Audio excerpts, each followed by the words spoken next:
Hello everyone, welcome back to episode 41 of It's a Wonderful Podcast. Nolan, we're in the 40s now. We're getting old. Oh no. We're getting Well, old. at least, well, I'm looking forward to the 60s because then we can get a senior bus pass. Very true. Very true. I wonder how podcasts travel on buses. That'd be interesting, wouldn't it? Just imagine, like, all famous podcasts just sat next to each other. They're all just wearing T-shirts of their particular logo or artwork. And they're all just on a bus, travelling. Yeah, although you have to get to 60 episodes to be, or 65 episodes to be allowed on this bus. It'll be a fun bus. I don't know how podcasts speak to each other, considering they are entities online.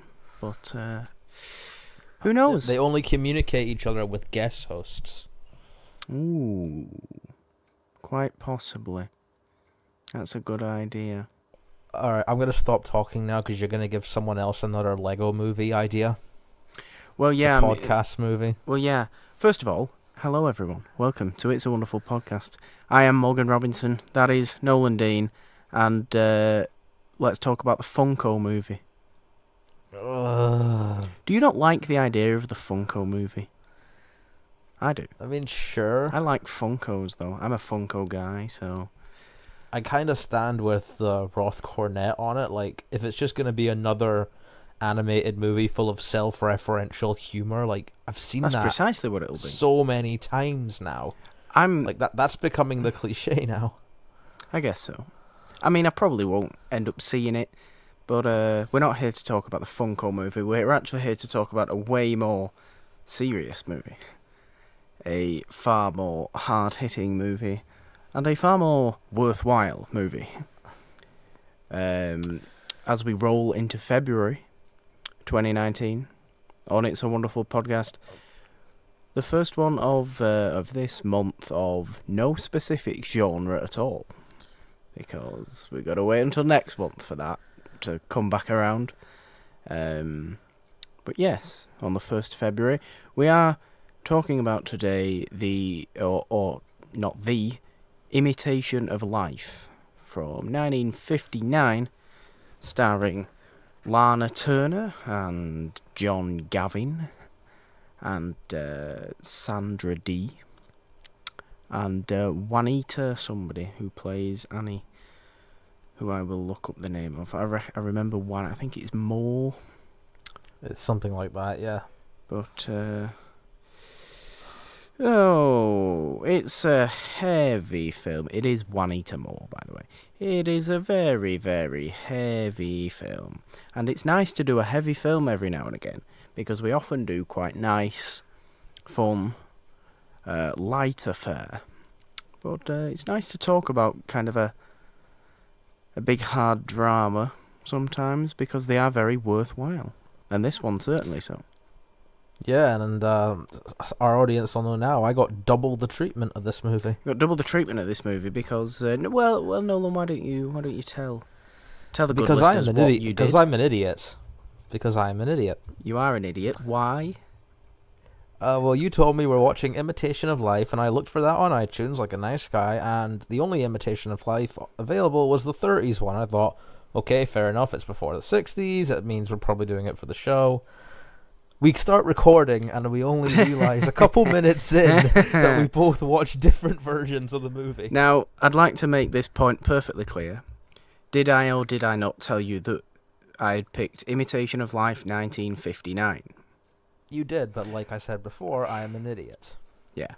So, basically, this is our second go at this. But this is the same week where the Funko movie was announced, so my mind's not really...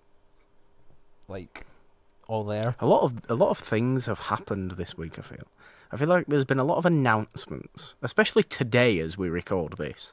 And we record this on Thursdays, usually the day before the episode goes out. A whole load of DC news and which I'm sure we can talk about in the wrap-up period. Yes, probably. It's probably not best to talk about it now, considering Yes. we're going into a discussion about a movie about race and family and dreams for somewhat of the story. It's kind of dream focused and yeah. What do you first of all, what are your sort of overarching thoughts, overwhelming thoughts? What comes to your mind first of all when you're now thinking of this version of Imitation of Life? This version is way more intense than the one I watched Okay. originally. The original one from the 30s is a bit more subtle with how it approaches its themes and everything, and it's a bit more of a quieter movie. It was described, I believe, when it was opened as like a movie-length soap opera, and that's exactly what it feels like. Well, that's interesting. A lot of very intense music during dialogue scenes, sort of mic drop moments that transition into other scenes, that kind of stuff. But they're both executed fairly well.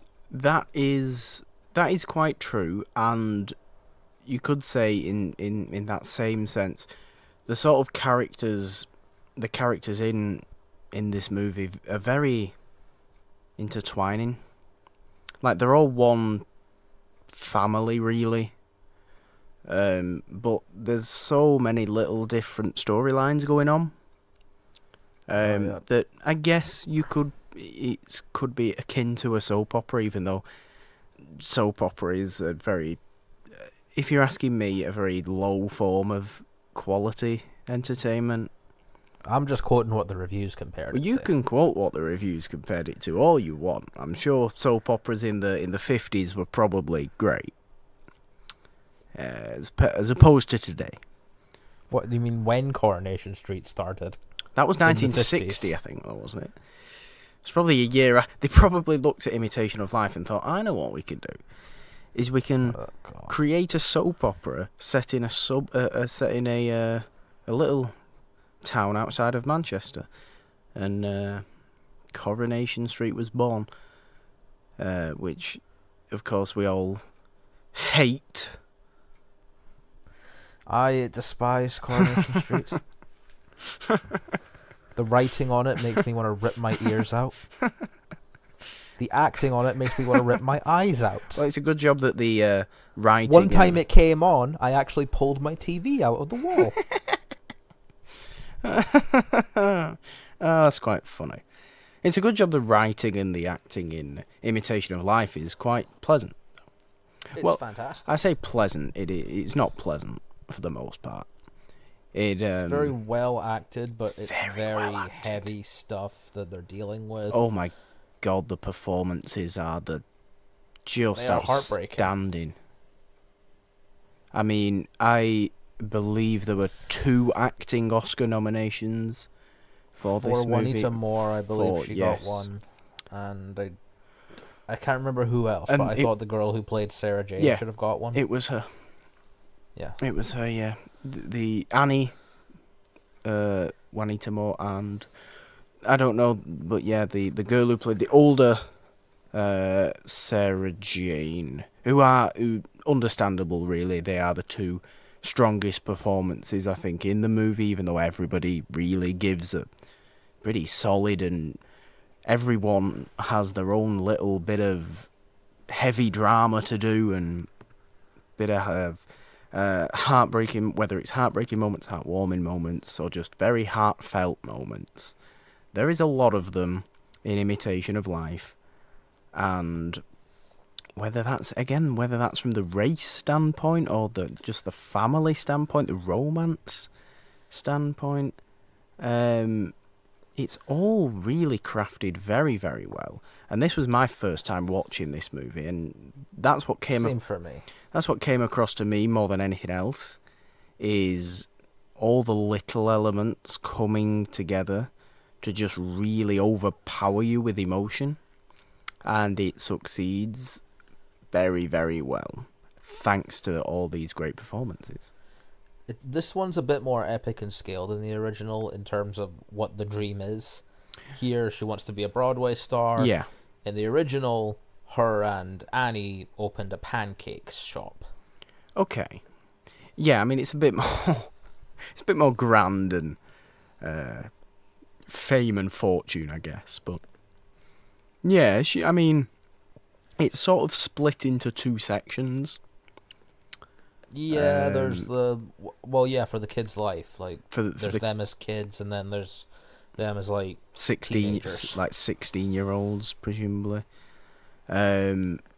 Yeah, it's hard to say which sort of half I prefer, because I think they both. I think the later, or the second half, when the two daughters are older. One daughter is the daughter of Lana Turner's character, who's Laura. That daughter is Susie, called I Susie, think her name is. And Sarah Jane, who is a light-skinned daughter of Annie, who is a black woman.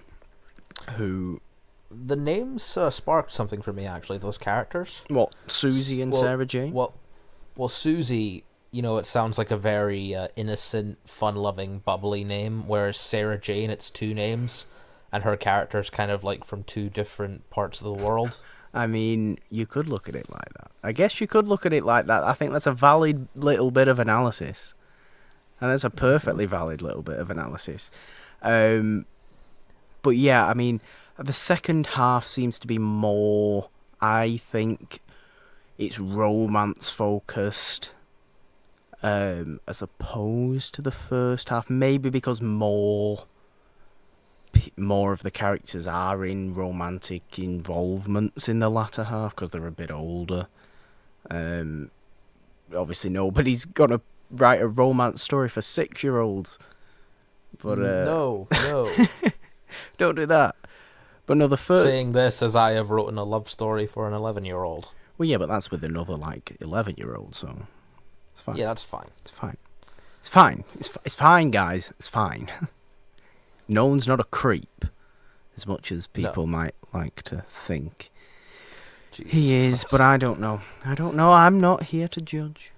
I'm just here to tell you that the first half of this movie is the more race-focused half, I feel, because you get a lot from the kid who plays Sarah Jane. You seem to get a lot from her of the whole...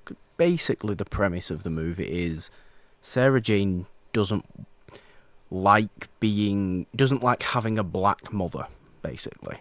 She wants to be white because she sees white people as, the more... Whether it's the more successful people, whether it's the more accepted people in society, which, of course, at the time, I suppose is true, being that this is the late 50s, or I think this part of the story might even be set in the 40s, in the late 40s. In New York at that time, obviously, or in the US at that time, there is that divide between black people and or anyone of colour and white people. White people, of course, being the accepted members of society. And Sarah Jane, little kid Sarah Jane, notices that, and she doesn't have the complexion. She doesn't have the... Well, she doesn't have the complexion, for one, because her father was white, we are led to believe, even though we never see him. But her mother is black, and she keeps insisting that she's white. And it really has an effect on Annie, because Annie's very proud, and rightly so. She's very proud of her heritage, and she just wants to make her daughter realise that. But in this very, very loving way. I think Annie is a great character. She's such a caring, sweet woman.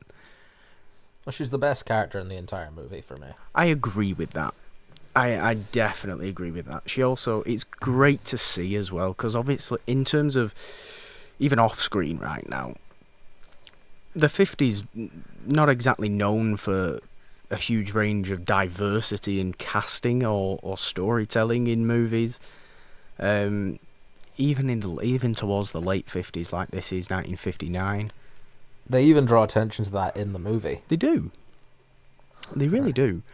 It's great to see a black character and a black woman at this getting such a great role in this time to really, really get a grip on and go all out and put all emotion into this. And I'm sure a lot of it is rather true to life in terms of her feelings. I'm sure she didn't have to do a great deal of acting, which is the sad thing, but it's also it's the most interesting thing, because it's lets you know how very necessary this sort of story is, because at its heart it's a story about acceptance and equality and just love and family and being caring to one another.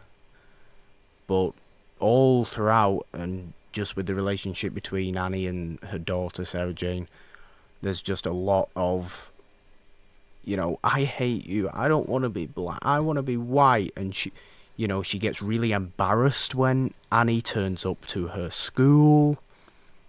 That was a really heart-wrenching moment for me. Yeah, because Annie turns up to Sarah Jane's class because I think, she'd forgotten something at home. And the teacher is like, "Oh, I'm sorry, you must be mistaken. All my students are white, basically." It just shows you that Sarah Jane has not necessarily told anyone that she is mixed race. It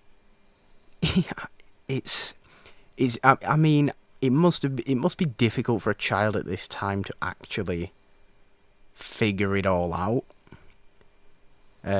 Obviously, we don't know what children thought about that whole situation back then. Of course, nowadays you wouldn't bat an eyelid at it.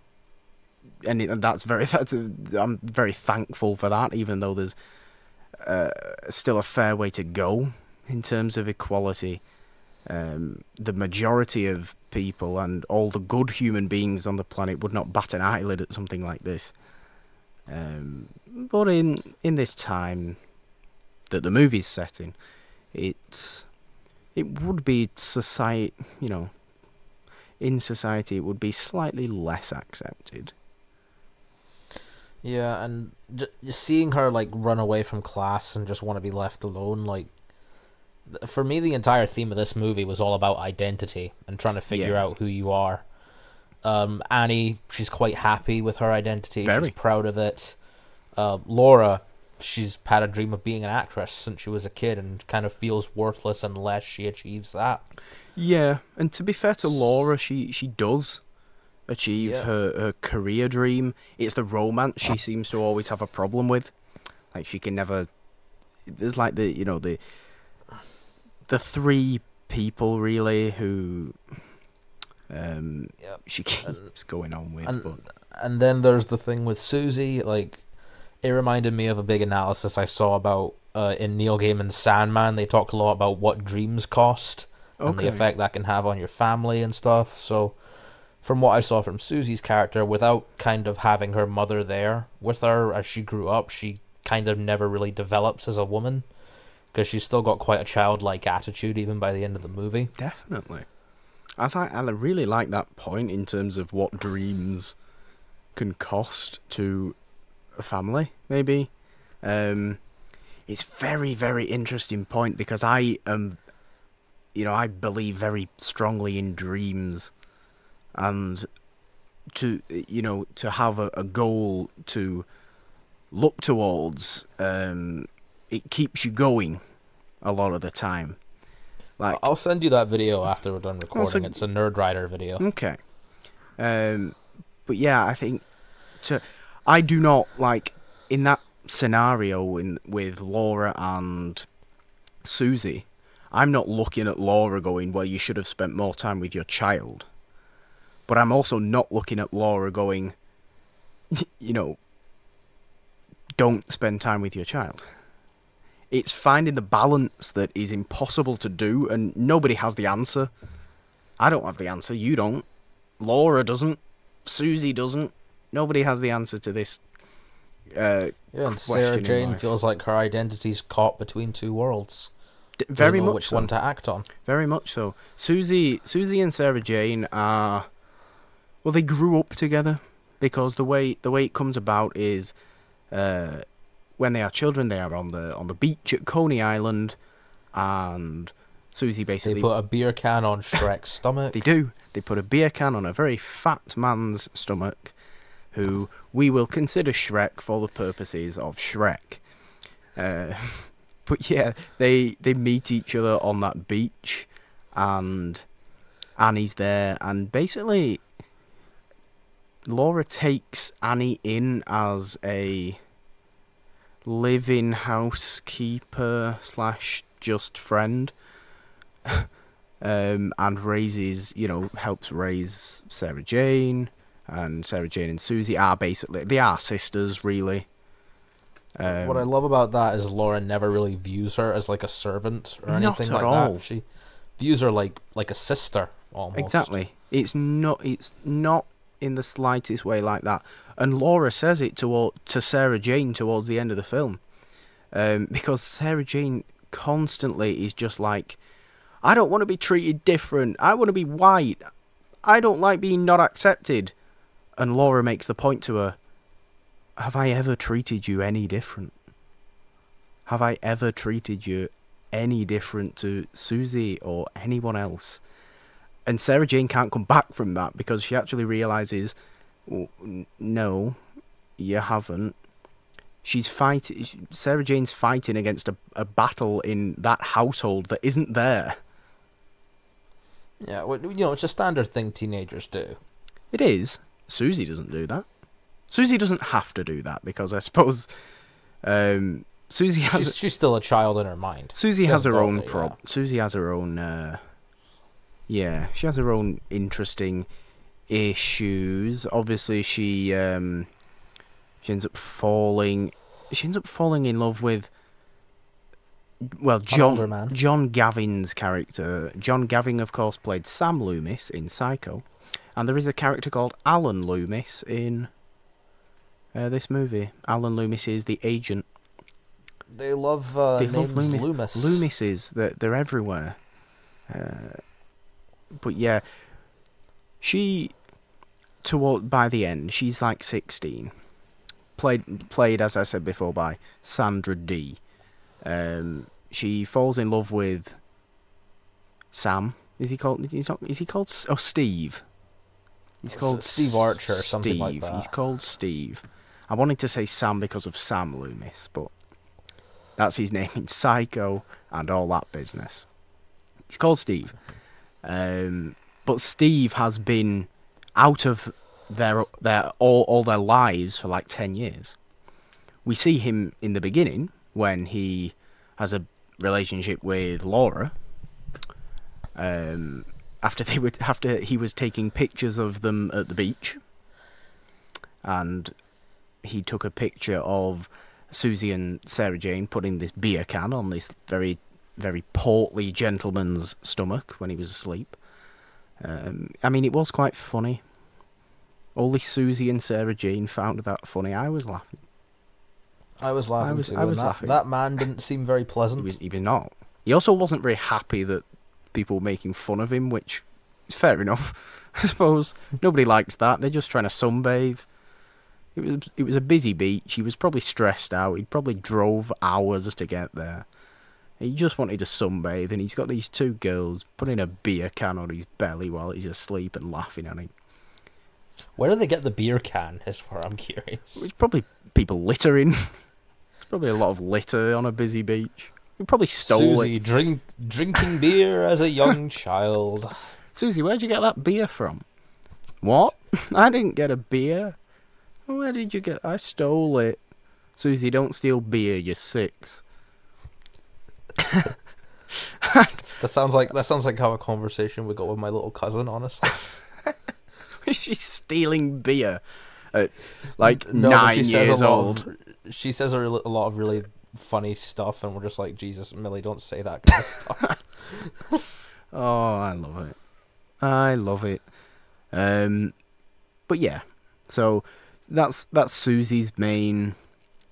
That's Susie's main arc, really, is that she grows up very, very innocent, and in a couple of the conversations she has with Annie towards in the latter half, it's kind of like she's kind of giggling and shying away about talking about boys and should I kiss a boy, and you could put that down to just being the 1950s, or you could put that down to just playing on her innocence, especially when you compare it to Sarah Jane, who ends up in It's more on the innocence for me with Susie. They are two very different children who have grown up together. It's interesting to note that Susie is more innocent thinking and a goody two-shoes, basically. Her mother has not been there, and Sarah Jane is the rebel whose mother has always been there. I feel Sarah Jane probably is. She's what type of those kids that wants to grow up more independent, but also deep down, even though they'll never admit it, they don't want to lose support from their family. No, yeah, I think that's definitely the case, and obviously there's nothing wrong with that. But it's the problem with Sarah Jane for the majority of the film is this lack of maturity when it comes to actually thinking about her actions, or not necessarily her actions, just if she took 5 minutes to realise certain things, to realise how much love there is around her and these people that care about her and don't care at all if she wants to be white or black or purple. Nobody cares, but she just thinks they care, and I think that is what is not annoying, but it's what is it's an insecurity thing. It is. Like, you could just look at it as a kid that doesn't really know who she wants to be, surrounded by people who know who they are and they're proud of it. That kind of hurts her. It does, and I suppose it's good in the end that she eventually does come to the realization, even though it's very tragic because it turns out to be too late. But she does eventually come to the realization, and after the events of this film, you know that Sarah Jane is going through the rest of her life with, acceptance in her heart, and she will embrace her heritage. You know that by the end of the film, even though it ends very tragically, really. Which is interesting because in the original, that whole arc is downplayed a lot. Like, well, it's not like Sarah Jane doesn't make a huge deal of it in the original. She kind of just keeps it to herself and wants to work in all these places where people don't judge her for her skin color. Whereas here, she's way more of a rebellious, James Dean-esque teenager. She is, and maybe that's just the 50s style. I would think they look at other rebellious films of the 50s and just think, well, let's make her a bit more of a rebel, because it fits really well. And I think the actress pulls it off great. I'm actually going to look up her name while you talk about some more of your thoughts and whether favourite moments or more impactful moments of the film. Besides Mr. Archer, every male character in this movie is a fucking scumbag. Well, to be fair, Mr. Archer is towards the beginning. He's very controlling. Yes. He's remarkably controlling. But even then, he realizes he was being controlling, and he owns up to it, and he changes, and that. That is true. Susan Connor. Susan Connor is Sarah Jane. Good job, Susan Connor. Well done. Directed by Douglas Sirk, by the way, in case anybody was wondering. And yes, you were talking about mostly every Archie. other guy I knew in this was kind of, they know who they are and they flaunt it. You have the playwright who, Oh yeah. oh my god, what a complete egomaniac dick. Ugh. I think he's kind of this low-key tragic character as well, though. Because I think that it's just one slightly throwaway line from Laura that made me think. It's just like, if he ever stopped, he'd realise how sad he was. Which, as a fellow writer, I can kind of Yeah. relate to that. I don't put too much judgment on him, to be honest. I think he truly loved Laura. And Laura just didn't love him back in the end. Or didn't love him back enough in the end. There's also that Hollywood agent guy. Yeah, who's he's a complete twat. He is. He's an unpleasant man. He basically says, I mean, it's very in this modern environment, that character is very problematic. He's not basically Harvey Weinstein. He is, but he not only outright behaves like Weinstein, or maybe not as extreme as Weinstein, but he also just basically says that everybody else does it as well. Yep, he's a dick. He's just like, well, this is what happens. It doesn't have to be, though, does it? It's like, yep, this is what happens, we do this, and there's nothing you can do about it. Oh, well, great, you're a wonderful human being. Thank you, Alan. And let's not forget about the final guy who left an impression on me. You remember when I was over in Manchester and we watched Edward Scissorhands? Yes. Oh, I know who you're talking about.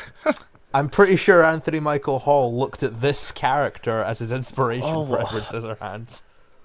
Yeah. It even looks kind of similar to him. I mean, he just looks like a 50s jock weirdo. Basically, this boy that Sarah Jane's seeing, who shows up for like one she's- scene. He shows up for like one scene and is appalling. he finds out that she's black and beats her in an alleyway, and I instantly wanted to jump into the screen and just throw him in the fucking dumpster He's also or something. he's also the one person in the movie that uses the N-word, and kudos to them for using the N-word, even though I'm sure, again, in that I would love time, to see it is obviously a disgusting word and should never be used ever. But in that time, you would find it more in general, not everyday talk, but more people would use it and be more comfortable using it because they still saw black people as other. Which is gross. it is. It's disgusting, but I think the fact that he used the word is instantly showing it instantly gives you that impact of, okay, this is what Sarah Jane was worried about. I would have loved to have seen Edward Scissorhands drop that guy out of a castle. You're still thinking about Edward says, I'm trying to make a really serious point about the use of the N-word. I despise that guy, though. No, he is. He is a despicable human being. And, or creature, I should say. I like using the word creature for anybody that uses that kind of language. But yeah, there's even smaller parts that hint to that. Like in the beginning, when they're kids, you see a little bandage wrapped around Susie's wrist because someone said, "Oh, your blood would look different." Yeah, I forgot about that. That is a thing. It was a thing at school, wasn't it? Where some of the kids were saying that, white people and black people have different blood. It's like, which is not true. Which is not true. Which is the stupidest thing to say. It sounds like a Trump tweet. It legit does that not sound like a Trump tweet though?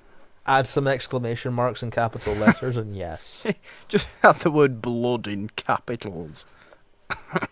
A different blood. Right, calm down, Donald. But yeah, so that's basically it. And then, Sarah Jane, we are, led to believe that she has cut her wrists to test this theory. She's obviously complete garbage. But it kind of shows how far Susie's willing to go to make Sarah Jane happy. Because she just loves her unconditionally, like a friend. Yeah, no, she does. They are sisters. And they don't care. Susie doesn't care. Nobody actually cares that Sarah Jane is half black. Nobody cares apart from her boyfriend. Apart from Scumbag. We'll call him Scumbag We'll call him Scumbag. Apart from him, he's the only one that seems to outright care in such an awful way, and it makes you realise why Sarah Jane has been the way she is for her entire life. Because we as an audience watching it, we don't see a great deal of discrimination. In this movie, there isn't a great deal of discrimination, although you of course know it's there in the wider world because you're aware of that time in US history. You know it's there. It's just it's common knowledge, and of course when the movie came out, people were well aware that what was going on around them. I don't believe this film got critically acclaimed until a couple of years after it was out. Well, I mean, like I said before, it received those 2 acting Oscar noms. So I did read something where it got quite mixed reviews when it came out, because people were saying stuff like, "Oh, it's way too dramatic. It's way too mellow. It's compared to the other version, it's overbearingly bashing you over the head with this drama." Where people don't realize that's actually how some people live. No, I don't agree with that take at all. It's a bad hot take from the reviewers of the late 50s. I think this is appropriately dramatic. I don't think it's over dramatic at all, and I'm not the most dramatic human being. I don't like over drama. He really doesn't over dramatize anything. He loves eating bread. I do. That's how dramatic Norman Portman is. I really do. I do love eating bread. You could sit there in your little shed you got back home just with a loaf. I could do that 3 times a day. That's how exciting Morgan's life is. Oh, that's harsh. There's no need for that. I'm joking. That's a deep cut right there. But no, the drama. There's nothing wrong with the drama or the level of drama in Imitation of Life. It's exactly what it should be, and I think the people that think it's bashing you over the head, because I don't think it's very clear what the movie's saying. This whole acceptance of identity, general overarching theme, is very prevalent. You know exactly what it's saying, but I don't think it bashes you over the head. And I think for a reviewer to maybe say that when it came out shows maybe what kind of a person they were. I mean, there's people like that now. Of course there is, and they are scumbags. Look, there's people who are like, oh, the existence of a character of color or a queer character or something like that, it's bashing us over the head with this stuff, it's shoving us down our throat like that. Yeah, that stuff still exists. Sadly, it does. But I'd like to use this podcast to make one little announcement regarding that. Well, please do. Just having marginalized characters exist in a story is not shoving anything down your throat. No, it isn't. Get your head out of your ass, you fucking moron. It's a nice It's a nice statement there. That should be the motto. In fact, no, that's not going to be the motto for the podcast because it doesn't really. I mean, it's a wonderful. Doesn't really podcast, make a great deal of sense. Moron. But yeah, it's a perfectly fair statement, and it's a statement I very much agree with. It's the same with people who say shit like, "Oh, LGBT people aren't kid friendly. You shouldn't have them in kids' stories." And I'm like, LGBT fuck people that. aren't kid friendly. They're more kid friendly than white people. As this movie will show you, white people can be horrible. If this movie was bashing you over the head with this acceptance, it would have made all the white people evil. Yeah. Did it do probably. that? No, it didn't do that because it's a movie about equality and acceptance of everybody and just love people. It's not hard. I would show this movie like in a history class or an English class. I think it's a or very like good that. movie.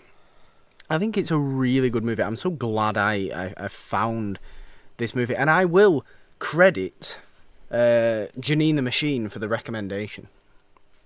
Oh, she recommended I this? will completely credit Janine the Machine for the recommendation. Well, thank you, Janine. Yeah, apparently it's a movie she grew up with, and is very much a fan of, and it's very easy to see why, because it's a sweet movie in the most tragic way. I just realised who Annie reminds me of. Who? Like modern day now. Okay.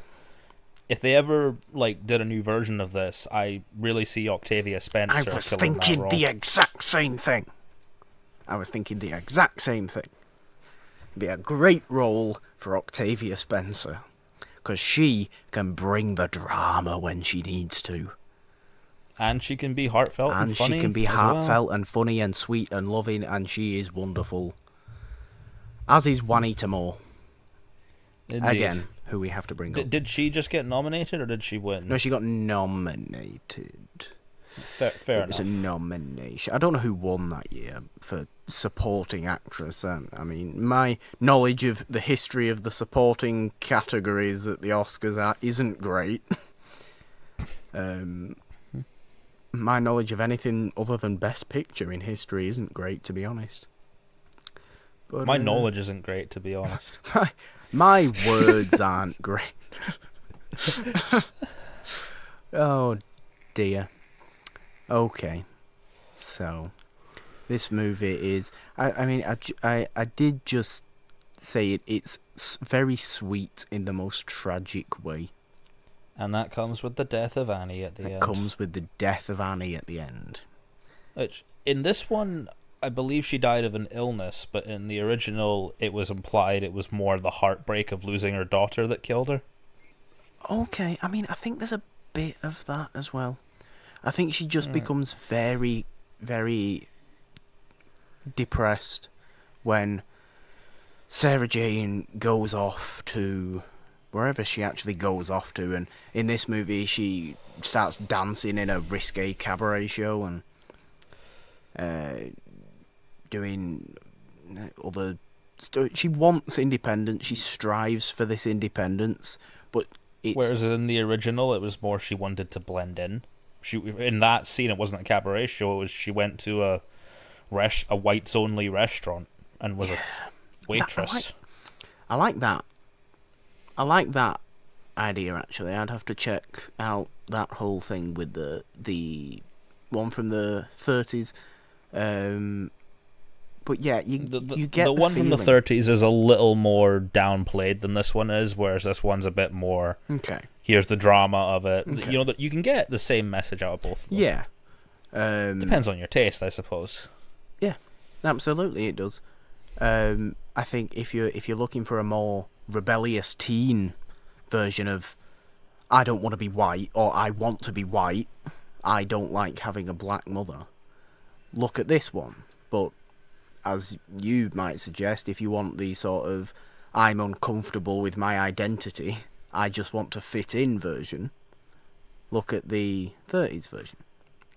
Which I kind of like that idea a lot better. Because Sarah Jane, as good as the actress is, She is very much the most unnecessarily dramatic character. Like we said before, because a lot of the time her anger is very unwarranted.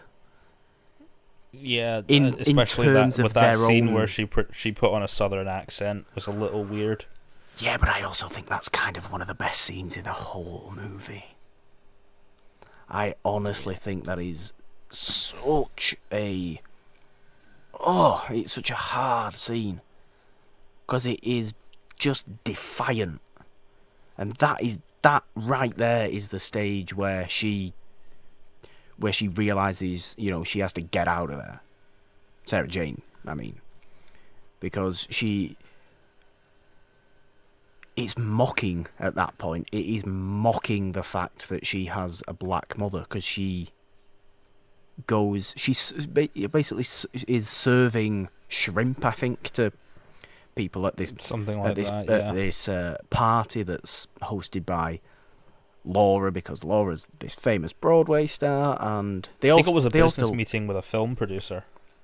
Yes, it was actually, wasn't it? It was Laura was going to get cast in a film, and Sarah Jane comes in and puts on the most, you know, horrendously stereotypical southern black woman voice, and it's uncomfortable, but it's so perfectly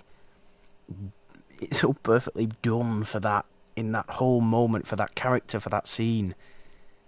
It is just I perfect. felt like most of the characters in that scene when that played.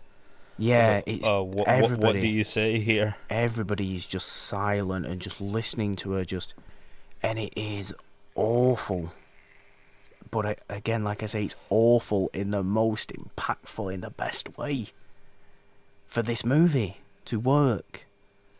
Yep, because the scene at the end where she gets her big funeral that she always wanted, which after Annie dies, of course, she gets her big funeral. I've not heard of people planning their funeral. That's a first for me. People definitely plan their own funeral. People definitely plan their own funeral. I mean, this funeral was impressive. Yeah, this was an impressive funeral. The tragedy kind of comes from Sarah Jane throwing herself at the coffin, begging for forgiveness. It does. And I mean, Annie's death itself is quite sad. Of course it is, because it's a death, and death is usually quite sad if you care about the human being that's dying.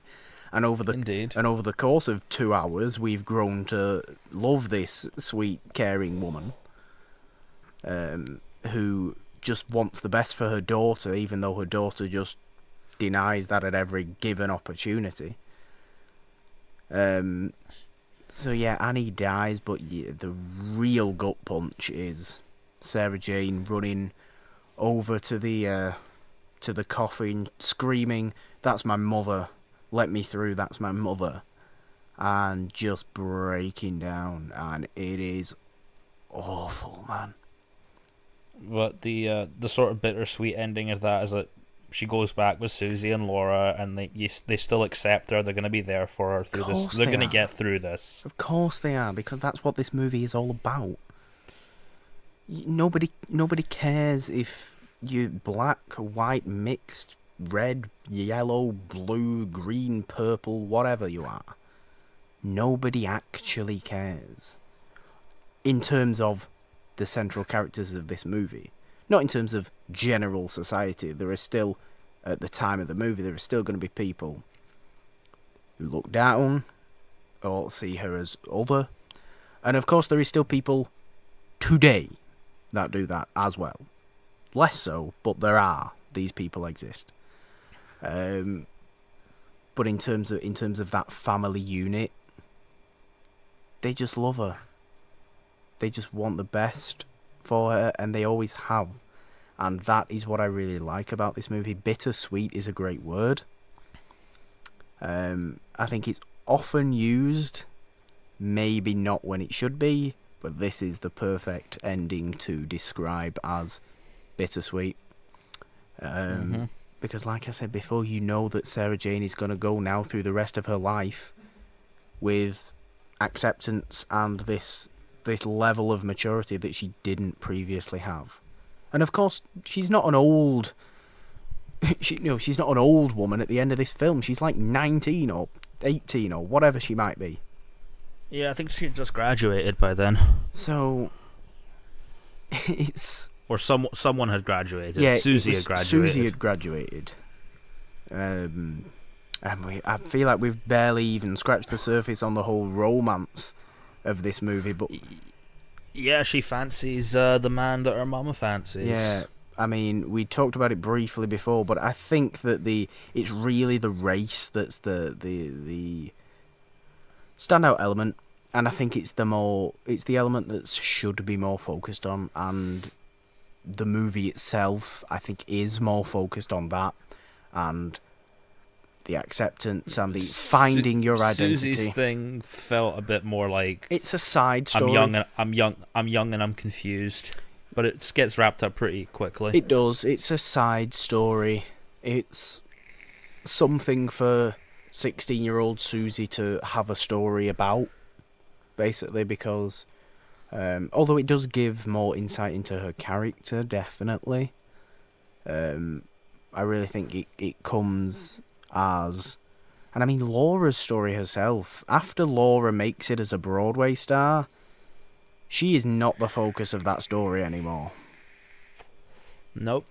After that halfway point where she becomes the big star that she dreamt of being, this is now Sarah Jane's story. Entirely. This is Sarah Jane and Annie's story. Where, you know, at the beginning it was very much Laura's story with a bit of Steve Archer in there, and, you know, Annie and Sarah Jane to the side, and rightly so, I think. They come into the forefront, and yeah, again, that could be very gently analysed as equality. There's the whole message of equality that this movie has. It's a very, very bold movie for 1959 in both the romance messages and the racial messages. It should be something I would like everybody to watch who is listening. And I would be telling people to go and watch this movie. This is truly what I wanted to... These are the kinds of movies I wanted to find when we started this show. Yeah, and this is a great find for me as well. And I do believe a Blu-ray version exists of this with both versions of the movie. Oh, perfect. Perfect. So go and get that.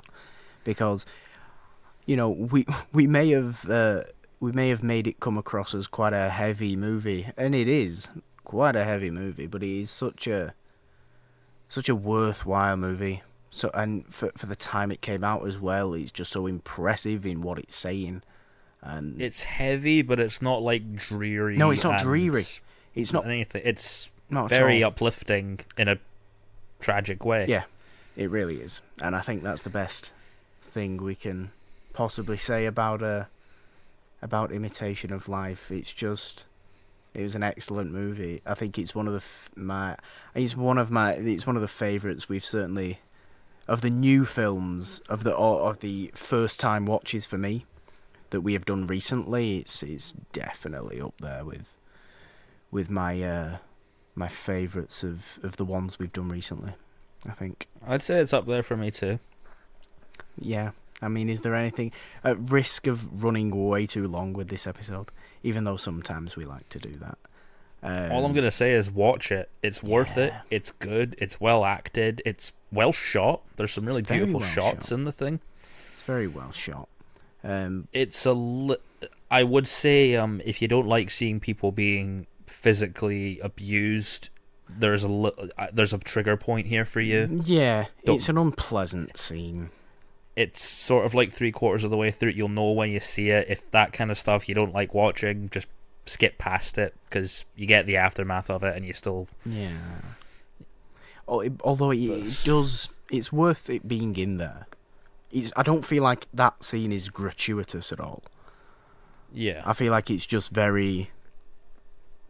It's just like I know certain people would be really upset by that scene. Oh yes, of course. I mean, anyone would. I would as well. But yeah, having that scene, it really did give me more acceptance of Sarah Jane's viewpoint. Before obviously her viewpoint changes towards the end, for the better. Maybe not acceptance. I will say it gave me more understanding of Sarah Jane's viewpoint. So I think it's very worthwhile watching that scene. But I know it is one of the tougher scenes, and the final third of this movie is kind of tough to watch.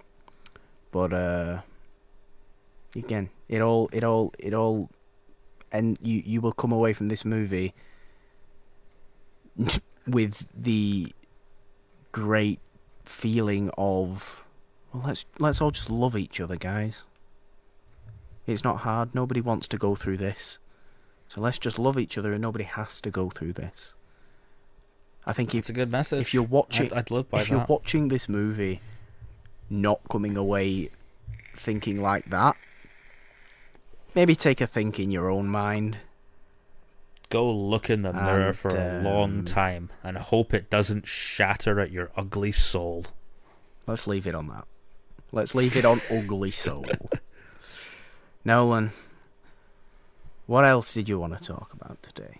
While we just as we come to wrap up, as we like to keep these episodes around the hour, and we are currently at 56 minutes.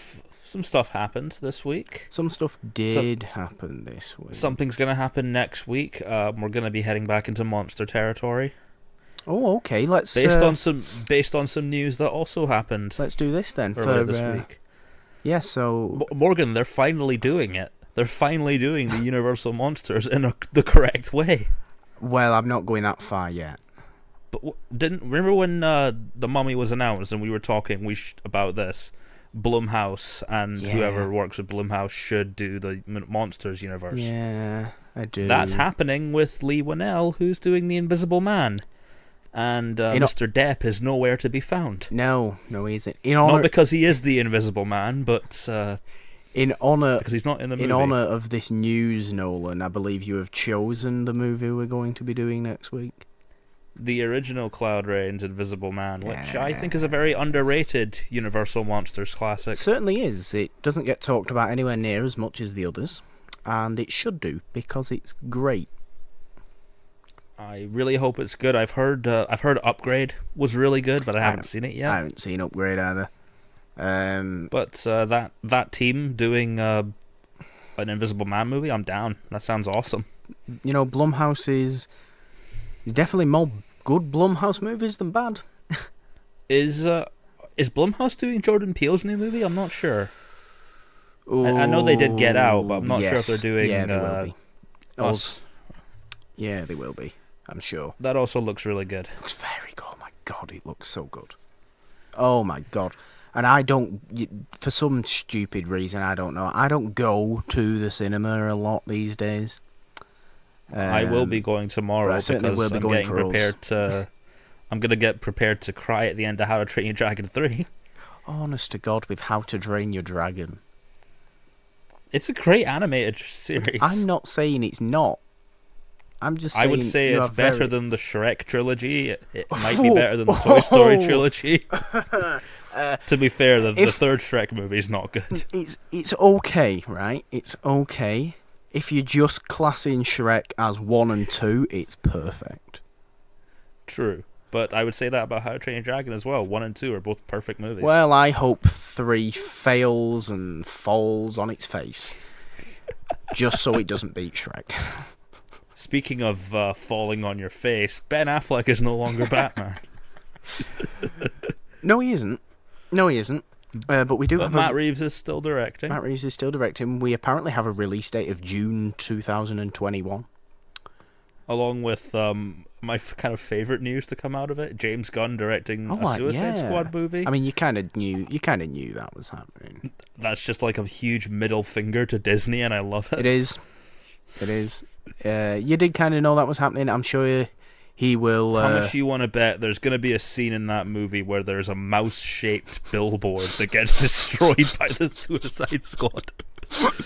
Oh, there's definitely going to be something in there. Because, I mean, he's writing it as well, isn't he? James Gunn's writing that as well. He's definitely going to put a little bit of something in there.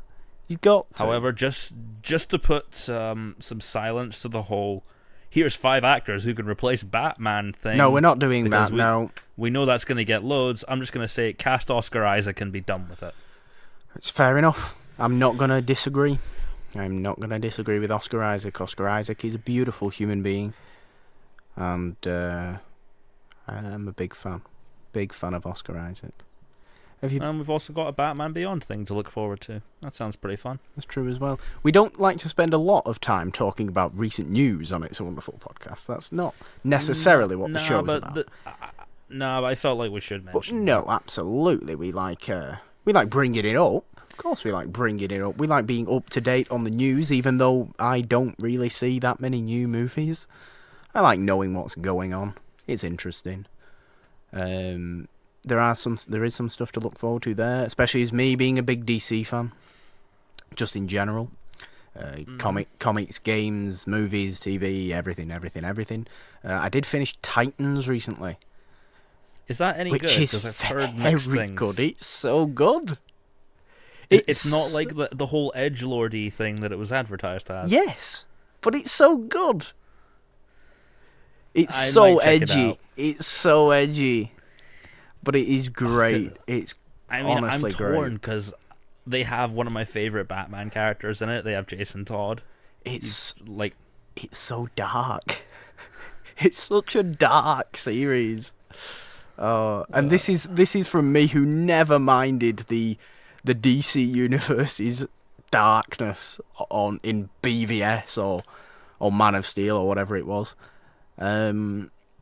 It's so dark, but it's a great story, and all the characters are really great. There's a lot of humor in there. There is a lot of humor in there, but you go to Gotham towards the end, and it's really good. Yeah, Hawk and Dove are phenomenal. Oh my god! I've heard that too. And on the whole what we've been watching thing, I enjoyed a nice binge of Gravity Falls with my brother. He liked it as much as I did. Beautiful show. And I'm currently watching Samurai Jack because I've heard that's like a really dark show. You're into all the animation at the minute. I like it. I'm looking at the stuff that's like somewhat not. It's animation that's not so much just aimed at kids. Oh yeah, I mean you get that with Gravity Falls. My god. Gravity Falls is it might be the most impressively written animated show I think I've ever seen. In fact, it is the most impressive. When you watched it with Raoul, did you get to seeing Bill Cipher? Oh, no, we finished it. Oh, he's a fucking cool villain, isn't he? He's insane. It's an insane show, and I'm just showing you this. I have this. You have a necklace with Bill Cipher and the whole symbols on it, and I'm sure Raoul is a big fan of that. Indeed, and I also found out that David Lynch was meant to voice Bill Cipher, and that's hilarious. David Lynch, my god! But then Alex Hirsch just did a bad impression of him because he refused. Well, I suppose it's kind of I don't know. It's a weird show. It's a very, very good animated show. Do not be put off by the Disney XD logo. It's a very, very good show. But yes, Nolan, have you been up to anything else? Not really much. Just been getting ready for stuff. Ready for trying to write another book, and it's so hard to fucking concentrate on it. Well, maybe that's telling you that your entire heart isn't in it as much as it is in or was in Moonflower. True, and I'm still waiting on stuff from Moonflower. Yay to being on submission. Every writer's favorite part of the process.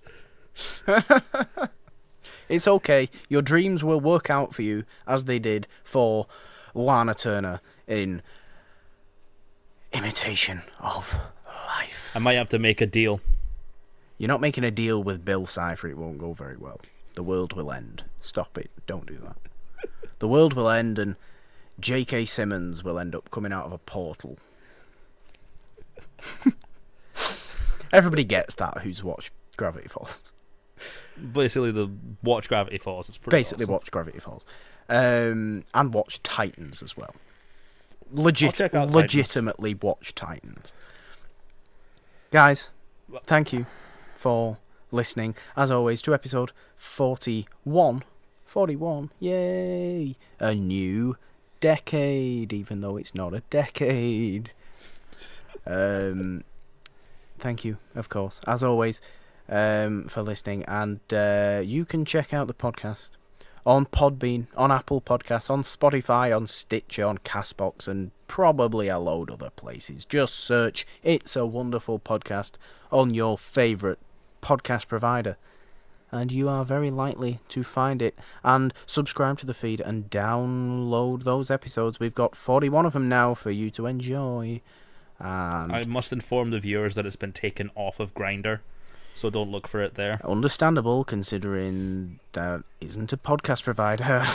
It is a provider for dates for homosexual men. And women. And women. And women. I did think it was only men, actually. So that shows you how much knowledge I have of the online dating world. I also don't want any knowledge of that. You can also find me at NolanDean27 on Twitter. You can find Morgan at... You can find me at the Purple Dawn on Twitter with a 3 instead of the E in the... Because 3 is the magic number. Find the podcast on Twitter at It's a Wonderful 1 with a number 1. Find me on Instagram at the Purple Dawn. Just straight the Purple Dawn, no weird numbers. And yes, you can find the show on all those platforms I just mentioned. And yeah, subscribe and download because it really helps. And share the episode around, share the show around, tell your friends, tweet it out, mention us in the tweets, and we will love you forever. Because let's get this show growing, and because it's keeping going, it's not going anywhere. And we have musical March coming up, and more details to come on that soon because it's going to be, oh my god, wonderful. We are doing The Invisible Man next week for episode 42. That's it from me. Bye, guys. Nolan, see us out. The reality is a universe. The universe is a hologram. Bye, go, bye. Bye.